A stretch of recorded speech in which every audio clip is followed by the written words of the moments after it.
teman-teman. Hari ini saya mau ngerapiin pohon anggur saya yang sudah terlalu menjuntai ke bawah semuanya ya, malah mendung mau hujan ini. Jadi saya akan buru-buru ngerapiin dulu deh. Tuh, yang pada gantungan ini kan sudah sampai ke bawah ini. Jadi kemarin pada dipetikin bocah-bocah.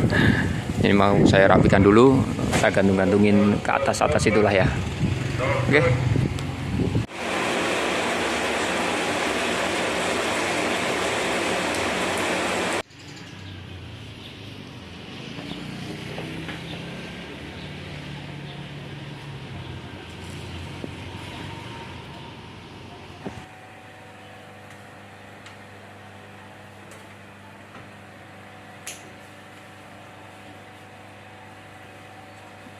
Itu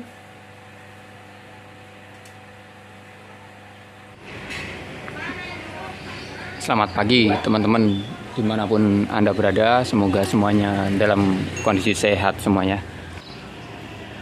Melanjutkan review pohon anggur saya yang di video sebelumnya, banyak komentar-komentar dari teman-teman yang menanyakan apakah ini asli Taldun ataukah jenis yang lain, dan banyak di kolom komentar teman-teman bilang mengatakan ini mirip ke Ninel. Sebenarnya gini teman-teman, perlu saya lurusin sebentar.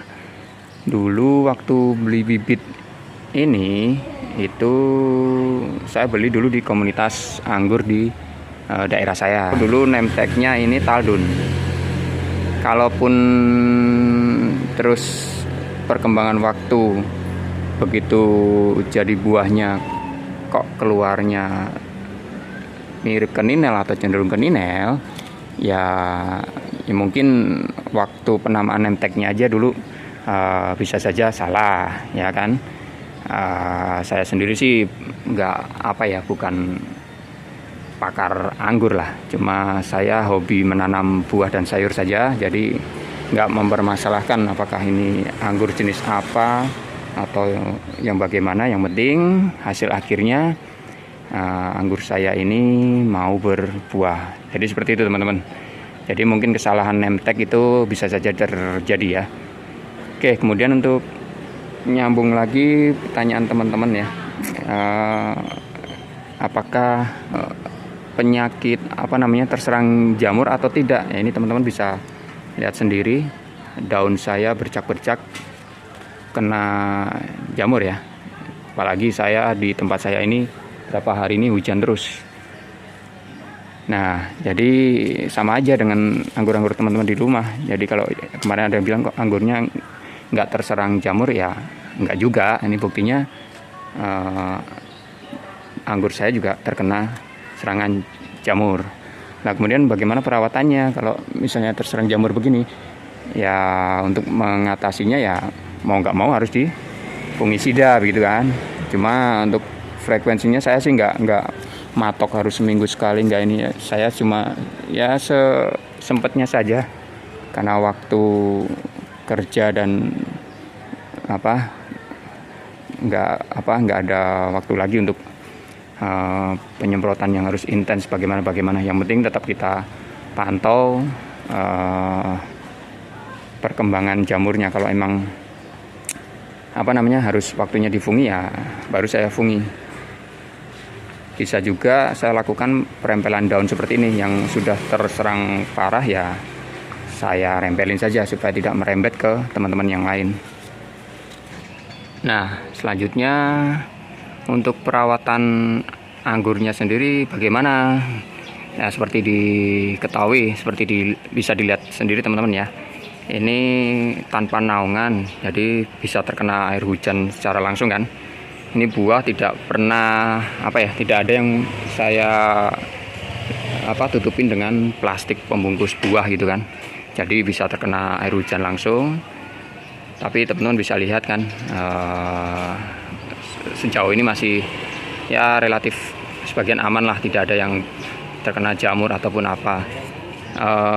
Ya wajar kalaupun ada 1-2 yang akhirnya busuk, itu karena efek kurang penjarangan ya. Nah seperti ini harusnya dulu saya lakukan penjarangan supaya bagian dalamnya tidak berdesakan, dan kalaupun kena air hujan biar lebih sirkulasi lebih lancar. Gitu saja sih teman-teman. Oke, kemudian kemarin ada yang minta minta entres ataupun bibitnya. Sebenarnya saya belum ada niatan untuk menjual ataupun apa, tapi kalau teman-teman berminat untuk ya entresnya lah ya nanti bisa saya bagikan buat teman-teman. Siapapun yang berminat silahkan tinggalkan nomor WA atau nomor yang bisa saya hubungi. Tinggalkan saja nomor teman-teman di kolom komentar, dan nanti ya mohon maaf kalau nggak semuanya bisa kejatah ya mungkin bisa teman-teman lihat sendiri. Mungkin entres, sebagian besar entres yang sudah ada di saya itu sebagian besar sudah pada mengeluarkan bunga ya, jadi nanti saya harus pilih-pilih seperti ini entres yang belum sempat keluar bunganya. Nah ini yang nanti akan saya potong buat teman-teman. Tapi sekali lagi mohon maaf jika semuanya nggak kebagian semua ya, paling karena saya harus memilih. Karena gini teman-teman, saya kan batasin entres yang ada di batang tersier ini kan. Nah begitu saya potong pucuk itu nggak lama pasti langsung keluar bunga. Nah jadi makanya yang sudah keluar bunga itu ya kalau mau saya potong jadinya nggak jadi gitu loh. Jadi saya harus milih-milih entres yang belum saya pangkas sama sekali ujungnya tuh. Nah jadi belum keluar bunga, tapi nanti begitu entres ini disambungkan pucuk dengan restok, itu saya jamin pasti langsung membawa bonus keluar bunga. Jadi seperti itu teman-teman.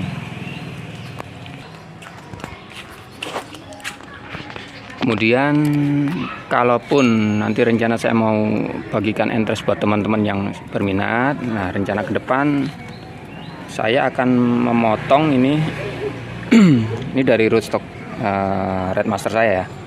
Itu jebol kan, udah segini rimbunnya gitu kan. Ini rencana nanti saya akan potong, kemudian saya akan semai jadi berapa potong tuh, lumayan banyak kan. Nah nanti kalau sudah berkalus itu akan saya sambung pucukan dengan entres dari yang sudah berbunga seperti ini. Nah nanti jika sudah tumbuh, nah itu nanti dan siap untuk dibagikan, nah itu nanti akan saya bagi-bagikan buat teman-teman yang berminat. Jadi nanti teman-teman bisa tinggalkan nomor yang bisa dihubungin saja lah, nanti biar bagi-bagi buat teman-teman yang kira-kira membutuhkan. Jadi seperti itu teman-teman. Lah kemudian lanjut lagi membahas komentar teman-teman tuh, apa rahasianya kok buahnya bisa selebat ini, pemupukannya pakai pupuk apa sebenarnya. Jadi sebenarnya simpel gini teman-teman. Waktu pertama kali mau pindah tanam itu tadinya saya tanam di pot nih. Saya pakai media tanam berupa satu tanah lembang, saya campur dengan tanah perakaran daun bambu dulu tuh. Nyari di belakang perumahan itu kan banyak sawah dan ditanemin banyak pohon bambu di saluran irigasi. Nah itu dulu saya nyari tanah bawah perakaran bambu, kemudian saya campur dengan pasir, kemudian pupuk kandang, sekam bakar, ya udah saya campur jadi satu. Perbandingannya 1:1. Saya kemudian diamkan selama 1 minggu lebih sampai dia ditumbuhin gulma gitu kan, tandanya bahwa media tanam itu sudah siap. Nah baru dari polybag, bibit ini dulu sebelum saya pindahkan di pot kan di polybag, kemudian saya tanam di pot dengan media tanam yang sudah saya siapkan tersebut. Nah di pot itu bawahnya sebelumnya saya lubangin dulu, jadi istilahnya sekalian grounding. Nah, fungsi dari pot ini untuk melindungi dari misalnya hewan, kucing atau tikus kalau di luar, supaya tidak diacak-acak. Kemudian saya tambahin pengaman dengan kawat ram ini. Jadi begitu teman-teman, dan betul saja akar langsung cepat menyebar sampai tembus ke tanah. Ini buktinya sudah sampai retak-retak, ini berarti akarnya sudah sangat menyebar dengan sangat kuat. Jadi seperti itu teman-teman, media awal penanaman itu sangat penting. Itu teman-teman harus perhatikan. Kemudian pemupukan secara garis besar sih saya ya wajar-wajar aja, normal-normal aja. Waktu pemindahan tanam ya biasa NPK ini kan. Cuma intensnya juga saya nggak seminggu sekali pun, asal kelihatan cabangnya terus tumbuh pesat ya saya rasa nutrisinya juga sudah cukup. Nah, kemudian ada yang saya lakukan pemupukan saat mulai fase generatif. Ini usia 6 bulan itu pohon anggur ini sudah mulai berbuah untuk pertama kali, 6 bulan pasca pindah tanam ke sini. Nah, pemupukan generatif apa yang saya pakai, sebentar saya tunjukkan ke teman-teman.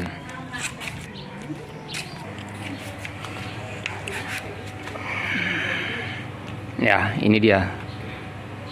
Ini pupuk POC generatif yang saya buat sendiri. Tapi sebelum saya memakai ini, ya seperti pada umumnya lah, fase generatif saya dulu pertama kali saya pakai MKP. Tapi itu juga kalau nggak salah ingat saya sekali apa 2 kali doang itu untuk pemakaian MKP. Kemudian saya bikin dari POC saja karena ya larinya pingin ke yang non kimia begitulah. Lah, komposisi dari pupuk POC cair generatif saya ini apa saja sih? Jadi komposisi ini terdiri dari rebung bambu, tunas bambu muda. Kemudian saya campur dengan bonggol pisang, ya kan? Yang dimana diketahui bonggol pisang itu menurut sok tahu saya ya, karena saya bukan pakar pertanian lah. Bonggol pisang kan banyak mengandung fosfor dan kalium ya kalau nggak salah ya. Jadi pokoknya saya percaya itulah. Jadi saya ulangi, rebung, kemudian bonggol pisang, kemudian saya campur dengan air kelapa. Kemudian setelah dicampur dengan air kelapa, kemudian saya campur dengan kulit pisang.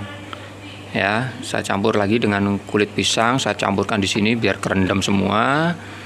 Kemudian setelah dicampur dengan kulit pisang, baru saya tambahin dengan susu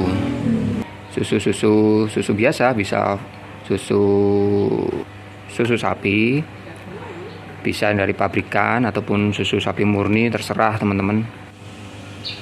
Kemudian setelah saya campurkan dengan susu, saya tambahkan lagi dengan beberapa butir telur. Bisa pakai telur ayam atau telur bebek, terserah yang tersedia di rumah, untuk menambahkan nutrisi. Kemudian saya campur dengan molase atau kalau enggak air gula dan E4.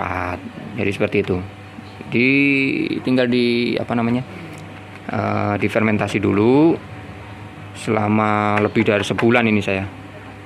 Dengan seperti biasalah, untuk berapa hari sekali ini sambil dibuka supaya mengeluarkan gasnya. Karena gasnya ini dulu benar-benar sehari saja udah sangat banyak gasnya. Begitu dibuka tekanannya luar biasa dan baunya juga mantap lah, seperti tape ya, begitu wangi.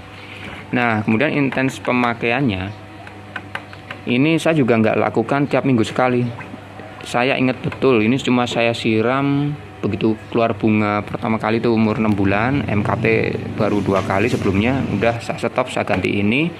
Ini juga saya pakai siram cuma 3 kali aja. Nah ini buktinya dari dulu nggak habis-habis. Ya cuma saya pakai 3 kali siram.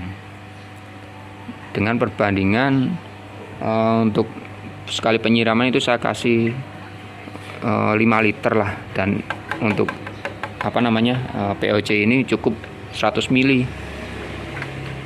Dan untuk takaran tadi bahan-bahan ini bonggol pisang, kemudian rebung dan air kelapa dan sebagainya, saya nggak matok nggak matok harus segini nggak. Saya bebas, saya tidak main aturan. Berdasarkan feeling saja. Silahkan teman-teman kalau mau mencoba, dan hasilnya bisa teman-teman lihat sendiri kan.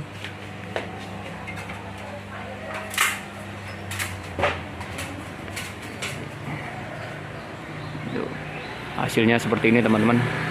Itu saya cuma pakai 3 kali siram saja untuk pupuk itu. Teman-teman bisa mencoba, meniru, ataupun ada cara lainnya silahkan, itu masing-masing. Selain pakai pupuk generatif ini, saya juga pakai pupuk cair yang saya buat dari fermentasi kohe kambing. Ya, seperti teman-teman lihat di galon air mineral yang ini, yang berwarna hitam ini adalah POC dari kohe kambing. Dan saya pakai siramkan POC kohe kambing ini baik di fase vegetatif maupun generatif. Terutama di fase vegetatif itu selain NPK, kemudian saya selingin juga pakai pupuk kohe kambing ini teman-teman. Tapi interval juga saya juga nggak matok tiap minggu sekali. Yang penting kelihatan tunas pohon anggur kita kalau sudah terubus dan perkembangannya sangat pesat, itu artinya sudah cukup. Jadi nggak akan saya tambahin lagi dengan pupuk apapun. Itu satu. Kemudian begitu masa generatif, selain tadi saya pakai pupuk yang dari rebung dan bonggol pisang ini, kemudian saya selingin juga pakai POC kohe kambing ini. Cuma intervalnya juga nggak tiap minggu dan nggak harus selalu pakai ditambahin ini juga nggak. Saya lihat perkembangan aja. Jika bunganya terubus banyak, ya saya stop, baik pemakaian dari POC kohe ini maupun pemakaian dari POC yang rebung dan bonggol pisang itu. Jadi kalau dirasa pertumbuhannya sudah pesat, baik dari bunganya, dompolannya banyak, cabang tunas-tunas barunya tumbuh pesat, ya sudah saya cukupkan saja. Enggak harus saya hajar terus, enggak, secukupnya saja. Jadi segala sesuatu kalau berlebihan kan juga tidak bagus. Jadi begitu teman-teman. Ini salah satu yang atau beberapa cara yang saya lakukan agar membuat anggur saya buahnya maksimal dan pertumbuhannya juga cepat. Jadi sesederhana itu saja yang saya lakukan, enggak ada trik-trik khusus yang harus inilah harus itu, enggak. Oke. Dan ini dulu fermentasi cukup dari kohe kambing, kemudian dicampur dengan air dan saya tambahkan dengan air kelapa juga waktu itu kan. Kemudian fermentasi dengan molase atau gula lah ya, kalau nggak ada molase gula dan E4. Dan saya diamkan ini juga sebulanan ini. Coba bahkan sampai sekarang kalau kita tes, coba kita buka, masih keluar gasnya nggak dia?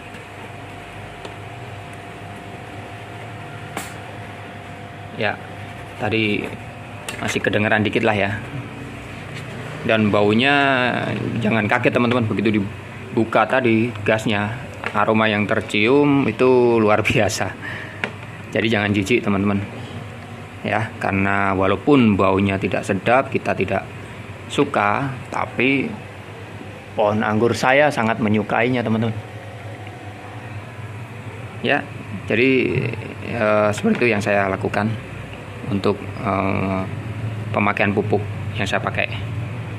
Jadi sekaligus membantu atau menjawab komentar teman-teman kemarin, ada yang nanyakan pupuknya pakai pupuk apa ya. Ini pupuk POC dari koi kambing ya ini dia penampakannya yang saya pakai.